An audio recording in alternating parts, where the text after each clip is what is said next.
নবদ্বীপে আমরা যাচ্ছি জুয়েলারি দোকানে। আমার সোনার রয়েছে কার্তিক পুজোর সকাল থেকে। বলতে পারবে এটার ভেতরে কি আছে? আমার দুঃখ মেটানোর জন্য। হ্যালো ফ্রেন্ডস, দুষ্টু দিশা লাইফস্টাইলে তোমাদের আবারও একবার স্বাগত। এখন আমরা কোথায় যাচ্ছি বলো তো? এখন আমরা যাচ্ছি নবদ্বীপ। নবদ্বীপে আমরা যাচ্ছি জুয়েলারি দোকানে। আমার সোনার পাপা তার মেয়ের জন্য কিছু জুয়েলারি কিনবে। এবার কি জুয়েলারি কিনবো আর কেমন ধরনের কিনবো সেগুলো তোমাদের আমি পরে আস্তে আস্তে দেখাবো। এখন আমরা যাওয়া শুরু করি। চল।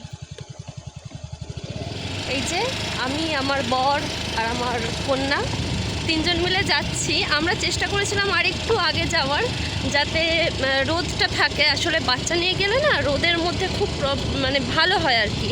আর এই ঠান্ডা হাওয়ায় অনেক প্রবলেম হয়, কিন্তু আমাদের পক্ষে সম্ভব হয়নি। বাচ্চা খাওয়ানো টাওয়ানো অনেক ঝামেলা থাকে, তাই একটু দেরি হয়ে গেল।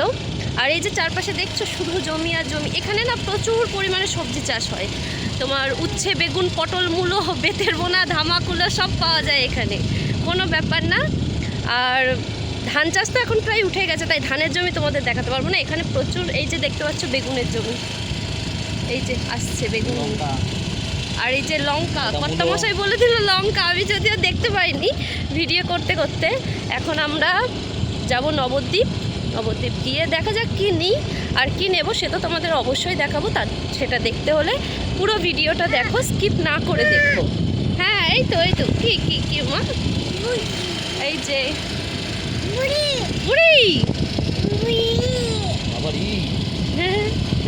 এখান থেকে যেতে যেতে আবার কিছু পুজোও পড়বে সামনে। ভালোই ঠান্ডা লাগছে, সোয়েটার তো পরেই নিয়েছি দেখতেই পাচ্ছ, কিন্তু তবুও ঠান্ডা লাগছে। প্রচণ্ড ঠান্ডা হাওয়া, আর চারপাশে জমি আর বাগান রয়েছে, তো তার জন্য হাওয়াটা আরও বেশি লাগে।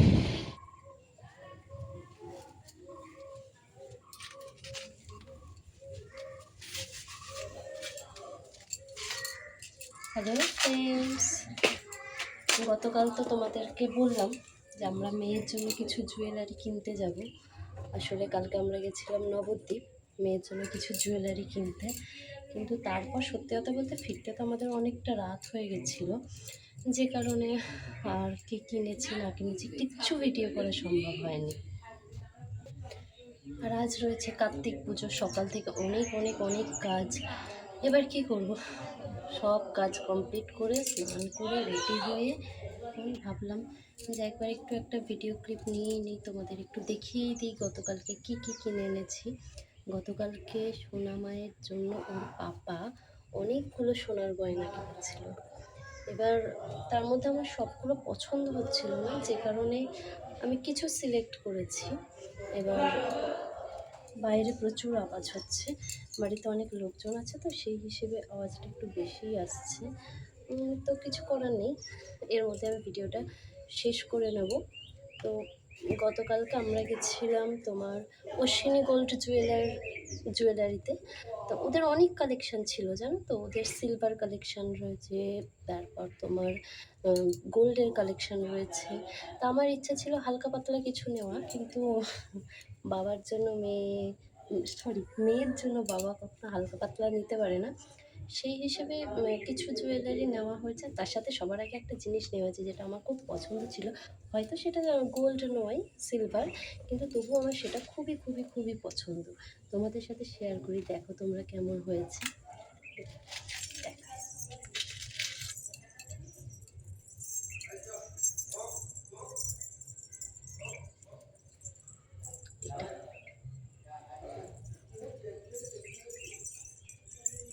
কত পুচকে পুচকে দেখো।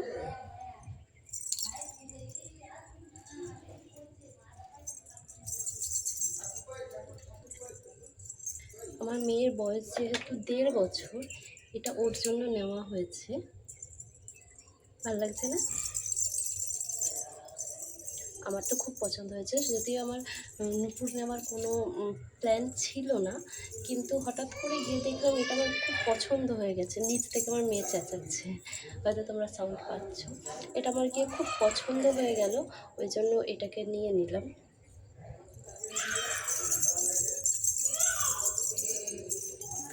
আর নিয়েছি কি বলো তো,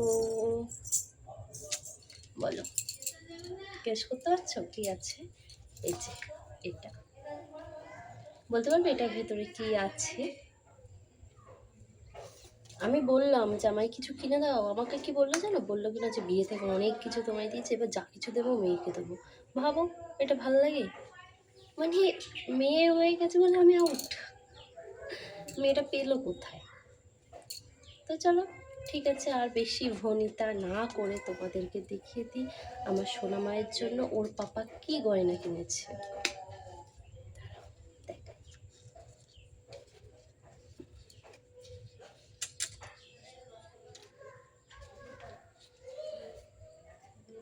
আমার সোনা মায়ের জন্য ওর পাপা এটা কিনেছে।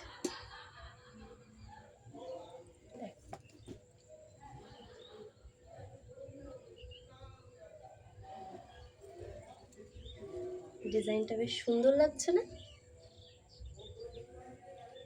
গোল্ডের চেনের ডিজাইনটা দেখো, চেনের ডিজাইনটা এখন একটু নতুনত্ব। এই যে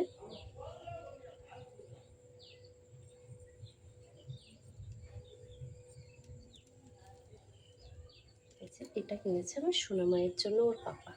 আমারও খুব পছন্দ হয়েছে, আমি একবার পরে দেখি। টেনটেনা,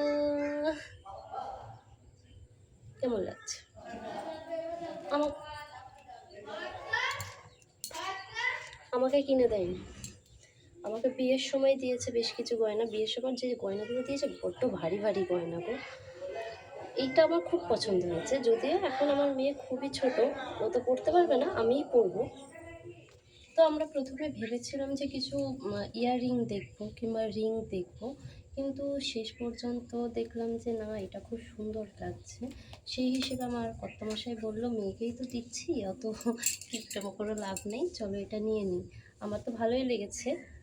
তোমাদের কেমন লাগলো তোমরা অবশ্যই জানাবে। তারাও এটা বক্সে রেখে একবার দেখায়।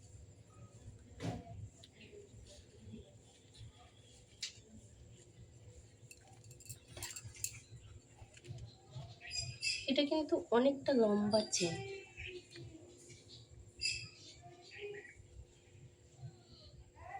এটা এমন নয় যে আমরা ছোটোর মধ্যে নিইনি, কারণ ধরো বাচ্চা মানুষ তো, তারা মোটামুটি তোমার ওই 17-18 বছর বয়স ছাড়া পড়বে না। সুতরাং খুব ছোট নিলে তখন প্রবলেম হয়ে যাবে, যে তখন ওরা পড়তে পারবে না। এবার ওই হিসেবে 18 ইঞ্চির চেনটা নিয়েছে যাতে আমার পড়ার হয়। তো সেইভাবেই চেনটা আমাদের নেওয়া। আর চেনটা কেমন হলো, বিশেষ করে এই পেন্ডেন্টটা কেমন হয়েছে তোমরা কিন্তু অবশ্যই অবশ্যই জানাবে। আর আমার এই নুপুরটা কেমন লেগেছে, মানে নুপুরটা আমার নয়, মানে আমার পছন্দ করা এই নুপুরটা তোমাদের কেমন লেগেছে সেটা বলবে। এখন কি ভাবছো?